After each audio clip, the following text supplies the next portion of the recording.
Baik, perkenalkan nama saya Yosya Ganta Purba dengan NIM 221401132. Pada kesempatan kali ini, saya akan menjelaskan materi mengenai agen program di mata kuliah kecerdasan buatan. Adapun topik utama dalam presentasi kali ini adalah yang pertama adalah definisi agen program. Kemudian selanjutnya adalah klasifikasi dari agen program itu sendiri. Yang pertama adalah simple reflex agents, model based reflex agents, goal-based agents, utility-based agents, learning agents, dan yang terakhir adalah kesimpulan. Baiklah, kita akan masuk materinya. Apa itu agen program? Sebelum itu kita harus mengenal dulu apa itu agen function. Agen function adalah fungsi agen yang menciptakan percept sequences atau rangkaian persepsi ke dalam tindakan. Agen program adalah realisasi dari agen function yang berjalan di atas arsitektur fisik atau perangkat lunak. Kemudian arsitektur adalah platform tempat agen menjalankan programnya, seperti robot atau sistem komputer. Setiap agen bertindak berdasarkan program yang memproses persepsi dan menghasilkan tindakan. Arsitektur di sini adalah perangkat keras atau perangkat lunak tempat agen beroperasi. Kemudian, klasifikasi agen program terdiri dari 5. Yang pertama adalah simple reflex agents, yang kedua adalah model based reflex agents, yang ketiga adalah goal based agents, keempat adalah utility based agents, dan yang kelima adalah learning agents.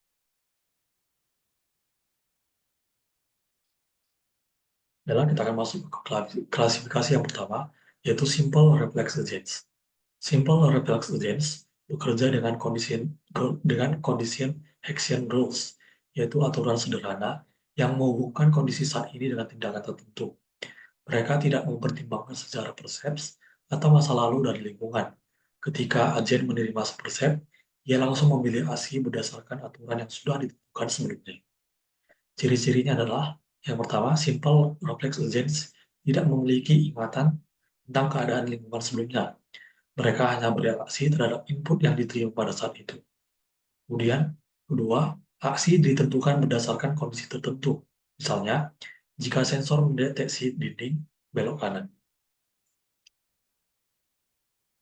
Kemudian, kelebihan dan kekurangan dari simple reflex agents adalah, kelebihannya adalah yang pertama, efisiensi tinggi dalam lingkungan yang sederhana dan sepenuhnya dapat diamati. Kemudian yang kedua adalah cepat dan sederhana dalam implementasi karena tidak perlu memproses data masa lalu. Kemudian kekurangannya adalah tidak dapat menangani lingkungan yang parsial atau kompleks.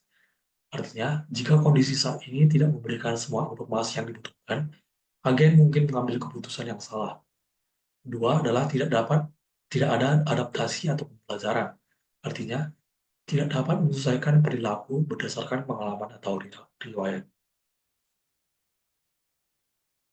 Kemudian klasifikasi selanjutnya adalah model based reflex agents. Model based reflex agents mengatasi keterbatasan dari simple reflex agents dengan menyimpan model internal dari dunia atau lingkungan di mana mereka beroperasi. Model ini memungkinkan agen untuk melacak informasi yang tidak sepenuhnya terlihat dalam persepsi saat ini, seperti keadaan masa lalu dan bagaimana dunia berubah. Ciri-cirinya adalah, yang pertama, agen memiliki state internal yang diperbarui secara terus-menerus untuk mencerminkan keadaan dunia yang tidak sepenuhnya dapat diamati.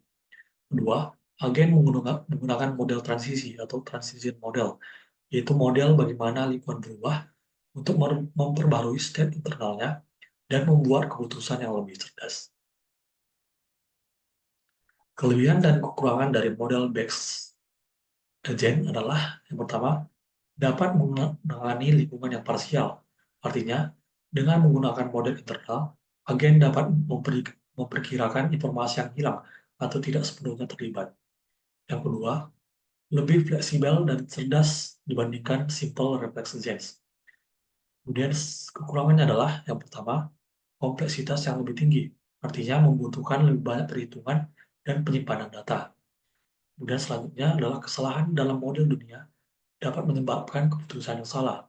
Artinya, jika model internal tidak akurat, tindakan yang diambil agen juga bisa salah. Kemudian klasifikasi selanjutnya adalah goal-based agents. Goal-based agents mengambil keputusan berdasarkan tujuan yang ingin dicapai. Tidak hanya menggunakan resep dan model internal, mereka juga mempertimbangkan langkah-langkah yang harus diambil untuk mencapai tujuan yang diinginkan. Ciri-cirinya, yang pertama, agen memiliki tujuan eksplisit yang ingin dicapai. Setiap tindakan dievaluasi berdasarkan seberapa baik tindakan tersebut bahwa agen mendekati tujuannya. Agen menggunakan metode perencanaan untuk memilih urutan tindakan yang paling efektif untuk mencapai tujuan. Kelebihan dan kekurangan dari goal-based agents adalah kelebihannya yang pertama, kemampuan membuat keputusan yang lebih cerdas. Artinya, karena agen mempertimbangkan tujuan akhir, ia mampu memilih tindakan yang lebih efektif dalam situasi kompleks. Yang kedua adalah fleksibilitas. Artinya, agen dapat mengevaluasi beberapa route atau opsi yang tersedia dan memilih yang terbaik. Kemudian kekurangannya adalah kompleksitas perhitungan yang lebih tinggi. Artinya, mempertimbangkan banyak kemungkinan, tindakan, dan konsekuensi memerlukan lebih banyak sumber daya komputasi. Yang kedua adalah sulit dalam lingkungan yang sangat dinamis. Artinya, perencanaan yang efektif memerlukan informasi yang akurat dan dapat diandalkan tentang lingkungan. Kemudian, klasifikasi selanjutnya adalah utility-based agents. Utility-based agents mengambil pendekatan lebih maju dibandingkan goal-based agents. Tidak hanya mempertimbangkan apakah suatu tindakan membawa agen lebih dekat ke tujuan, tetapi juga mengukur kepuasan atau manfaat relatif dari berbagai tindakan atau keadaan menggunakan fungsi utilitas. Ciri-ciri dari utility-based agents adalah yang pertama, agen memiliki fungsi utilitas yang mengevaluasi seberapa diinginkan suatu keadaan atau tindakan. Fungsi ini memungkinkan agen untuk menangani pilihan di mana beberapa solusi mungkin sama-sama baik.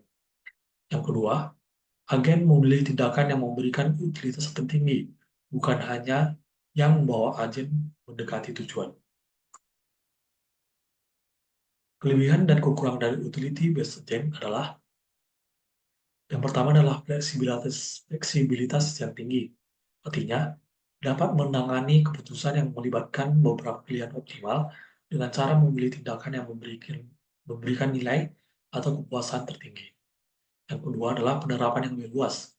Artinya, utility-based agents sangat berguna dalam skenario di mana beberapa tujuan mungkin bertentangan satu sama lain. Kemudian kekurangannya adalah yang pertama, kompleksitas yang lebih tinggi dalam perhitungan utilitas. Artinya, menghitung utilitas yang tepat untuk setiap kemungkinan tindakan atau keadaan bisa menjadi proses yang sangat rumit. Kemudian kedua adalah membutuhkan definisi fungsi utilitas yang baik. Artinya, fungsi utilitas harus didefinisikan dengan tepat untuk memastikan hasil yang diinginkan. Kemudian, klasifikasi yang terakhir adalah learning agents.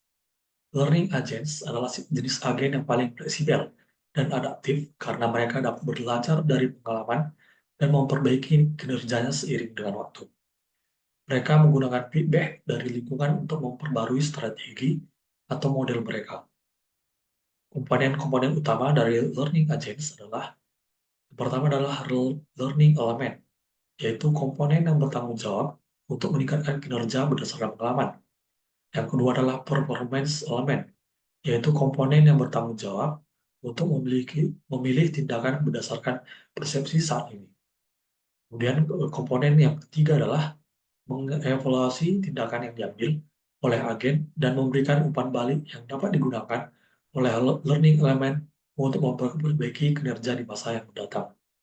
Kemudian komponen yang keempat adalah problem generator, yaitu menghasilkan tindakan baru bagi agen untuk dieksplorasi, memungkinkan agen untuk belajar dari tindakan yang belum pernah coba sebelumnya. Berikut adalah kelebihan dan kekurangan dari learning agents. Yang pertama, kelebihannya adalah adaptasi terhadap perubahan lingkungan. Artinya, learning agents dapat menyesuaikan diri dengan lingkungan yang dinamis dan tidak terduga karena mereka belajar dari pengalaman. Yang kedua adalah peningkatan kinerja secara bertahap. Artinya, semakin banyak pengalaman yang dikumpulkan oleh agen, semakin baik kemampuannya dalam mengambil keputusan yang optimal. Kemudian selanjutnya adalah kekurangan. Yang pertama adalah membutuhkan waktu dan sumber daya untuk belajar. Proses pembelajaran bisa lambat, dan pada awalnya agen mungkin tidak memiliki kinerja yang baik sampai ia memperoleh cukup pengalaman. Yang kedua adalah kompleksitas implementasi yang tinggi. Artinya, menyusun sistem pembelajaran yang efektif memerlukan algoritma yang canggih dan penanganan data yang baik. Adalah termasuk ke bagian kesimpulan. Kesimpulan yang didapatkan dari materi kali ini adalah yang pertama, agen program adalah inti dari sistem kecerdasan buatan. Yang kedua, agen dapat bervariasi dari simple reflex hingga learning agents yang lebih kompleks. Yang ketiga adalah utility dan goal-based agents menawarkan fleksibilitas lebih dalam pengambilan keputusan. Yang keempat, ataupun yang terakhir adalah learning agents adalah agen masa depan yang terus memperbaiki diri. Adalah mungkin uh, ini saja untuk presentasi pada kesempatan kali ini. Jika ada salah kata, mohon dimaafkan. Terima kasih.